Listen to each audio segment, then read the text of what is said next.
BBC radio 3 کی خصوصی series سنہرا اسلامی دور کی اس قسط میں پروفیسر جیمز مونٹگمری ہمیں عرب فلسفی الکندی کے بارے میں بتا رہے ہیں۔ ابو یوسف یعقوب ابن اسحاق الکندی انسانی فکر اور ثقافتی سرگرمی کا اہم دور سمجھی جانے والی 9ویں صدی کے دوران عراق میں رہتے تھے۔ یہ وہ وقت تھا جب بغداد بہت آسانی سے ایتھنز اور روم جیسے عظیم مراکز کا مقابلہ کیا کرتا تھا۔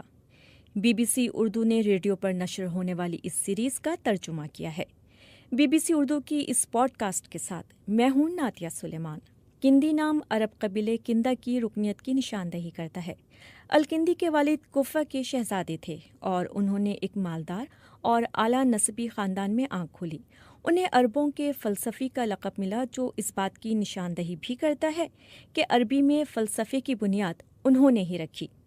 یہ ایک ایسا لقب ہے جو اس لیے بھی سچ ہے کیونکہ الکندی سے پہلے عربی میں فلسفے نام کی کوئی چیز نہیں تھی۔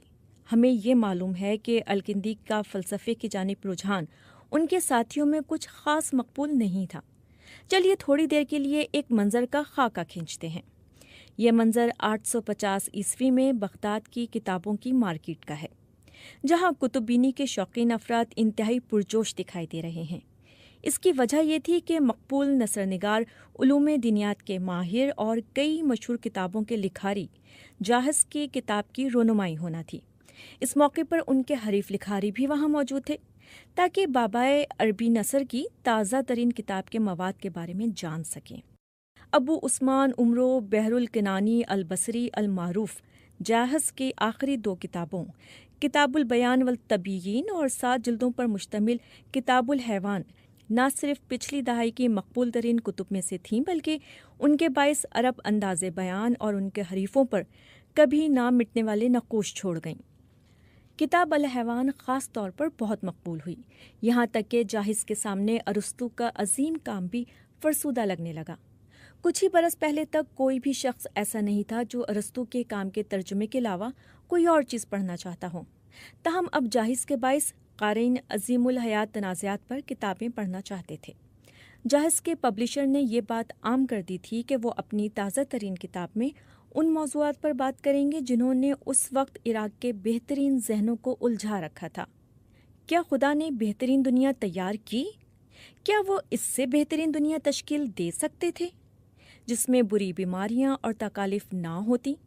اگر وہ ایک بہتر دنیا تشکیل دے سکتے تھے تو انہوں نے ایسا کیوں نہیں کیا؟ اور کیا شر کی موجودگی کا مطلب یہ ہے کہ خدا نہیں ہے؟ جب جاہز کی یہ کتاب شائع ہوئی تو اس پر غم و غصے کا اظہار کیا گیا اور اسے سمجھ سے بالاتر قرار دیا گیا۔ یہ بات جنگل کی آگ کی طرح پھیل گئی۔ سب نے کہا کہ یہ بوڑھا آدمی بیماری کے باعث اپنے حواس کھو بیٹھا ہے۔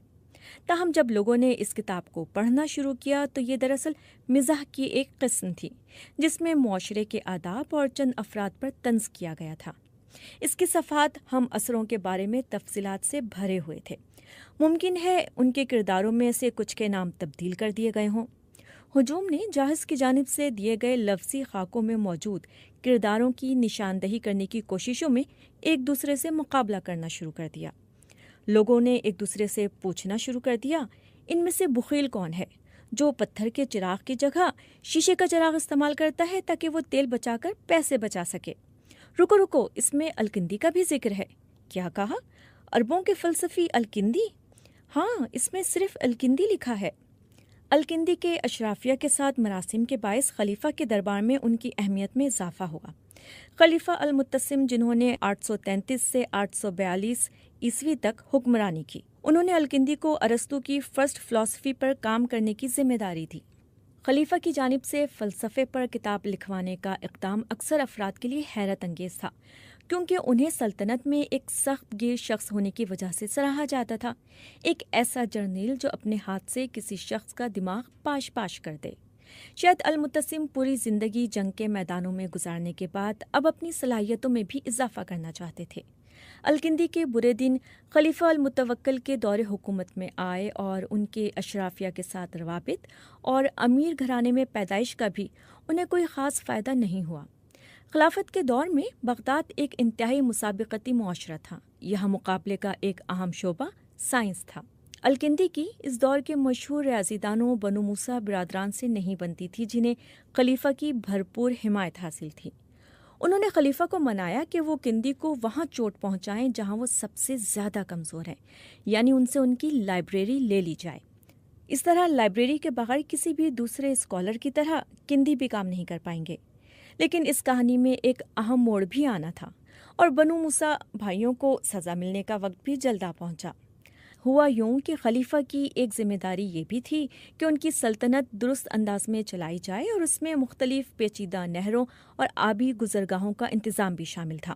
بنو موسیٰ بھائیوں کی جانب سے ایک نااہل انجینئر کو ایک نہری منصوبے پر فائز کیا گیا۔ پھر ہوا کچھ یوں کہ یہ منصوبہ بری طرح ناکام ہوا، اور اسے صرف الکندی کے ایک دوست ہی بچا سکتے تھے۔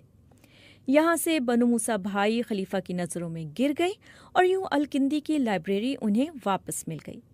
ان کی سوانح عمری لکھنے والوں نے تقریباً 300 کے قریب دستاویزات چھوڑی ہیں، جن میں ان کے سائنس اور فلسفے سے متعلق کام کا احاطہ کیا گیا ہے۔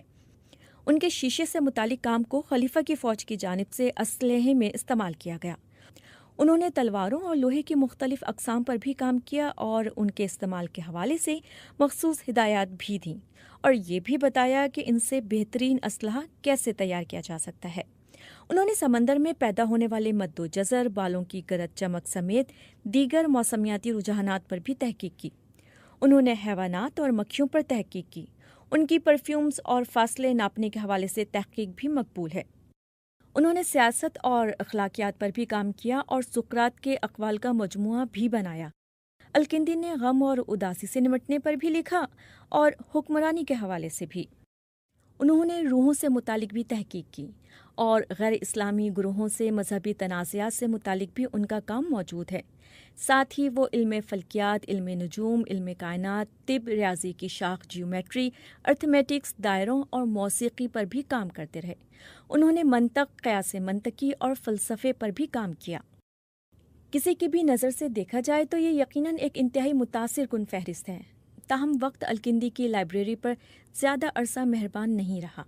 ہم اس بارآور اور ذہین مفکر کی جانب سے کیا گیا زیادہ تر کام کھو چکے ہیں۔ الکندی کا سب سے مقبول کام فرسٹ فلسفی پر ہے۔ ان کی اس کتاب کا صرف پہلا ہی حصہ محفوظ رکھا جا سکا ہے۔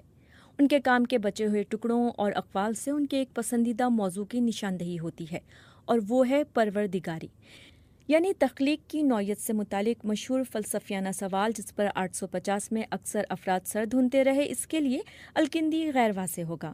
ہاں، دنیا بہترین ہے، انسان کو بس اسے صحیح طرح سمجھنے کی ضرورت ہے، اور اسے سمجھنے کے حوالے سے اشارے الکندی کے فلسفیانہ نظام میں ڈھونڈے جا سکتے ہیں۔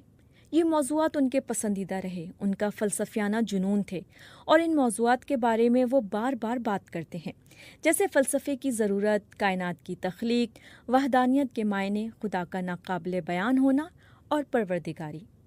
وہ فلسفے کو ایک تقوی کی ایک خاص قسم کے طور پر دیکھتے ہیں، جس کے ذریعے تعلیم یافتہ اشرافیہ اپنی زندگیوں کی تصحیح کر کے جنت میں داخل ہو سکتی ہے۔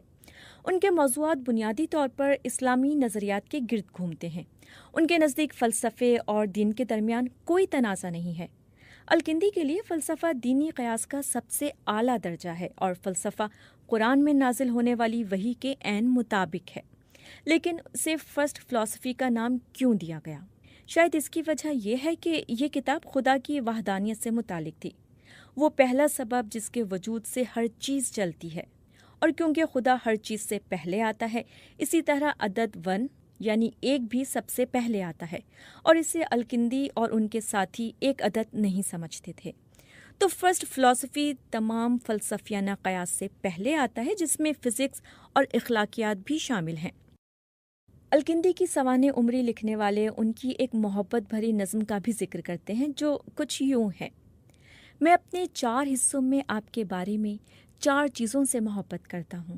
مجھے نہیں معلوم کہ کون سی چیز مجھے سانس لینا بھی بھلا دیتی ہے۔ میری آنکھ میں آپ کا چہرہ، میرے منہ میں آپ کا ذائقہ، میرے کانوں میں آپ کے الفاظ، یا میرے دل میں آپ کے لیے محبت۔ عربی کے عظیم فلسفی الکندی ایک ایسے شخص تھے جس نے جیسا سوچا اور محسوس کیا ویسے ہی زندگی گزاری۔ وہ کب اس دنیا سے کوچ کر گئے، اس کی کوئی تصدیق شدہ تاریخ نہیں۔ لیکن کچھ ذرائع کے مطابق وہ سن 873 کے آس پاس وفات پا گئے۔ اگرچہ ہمیں نہیں معلوم کہ ان کی وفات کیوں ہوئی، لیکن ہم یہ جانتے ہیں کہ ان کی وفات کیسے ہوئی۔ افسوس کہ ان کی موت اتنی عظیم نہیں تھی جتنی سقراط کی تھی، جو ایتھنز کی ایک جیل میں اپنے دوستوں کے دوران زہر پیتے ہوئے وفات پا گئے۔ الکندی کی موت ایک معالج کا اپنے آپ کو دھوکہ دینے کا المناک واقعہ ہے۔ کچھ عرصے سے ان کے گھٹنے میں انفیکشن ہو چکا تھا، جس کے باعث پیپ بھی پڑ چکی تھی۔ اس وقت یہ سمجھا جاتا تھا کہ کیونکہ فلیم یعنی بلغم 4 رطوبات میں سے ایک ہے، اس لیے اسے دیگر رطوبات سے متوازن کیا جا سکتا ہے۔ الکندی نے پہلے پرانی شراب پی اور پھر جب اس سے کچھ اثر نہ ہوا تو انہوں نے شہد بھی پی کر دیکھا، لیکن یہ علاج ویسے ممکن نہ ہو سکا جیسے الکندی نے سوچا تھا۔ شراب اور شہد سے پیدا ہونے والی گرمی ان کی رگوں سے ان کے گھٹنے تک منتقل نہ ہوئی اور وہ توازن نہ بن سکا جس کی ان کو امید تھی۔ اس کے برعکس بلغم نے ان کے اعصابی نظام پر حملہ کر ڈالا اور یہ درد ان کے دماغ تک منتقل ہوا اور وہ دورہ پڑنے کے باعث وفات پا گئے۔ ستم ظریفی یہ ہے کہ اب جب ان کی موت کے بارے میں لکھ رہے ہیں تو ان کی ایک تحقیق کا عنوان آنکھوں کے سامنے گھومتا ہے، جس کا عنوان ہے بلغم کی علامات اور اچانک موت کی وجوہات۔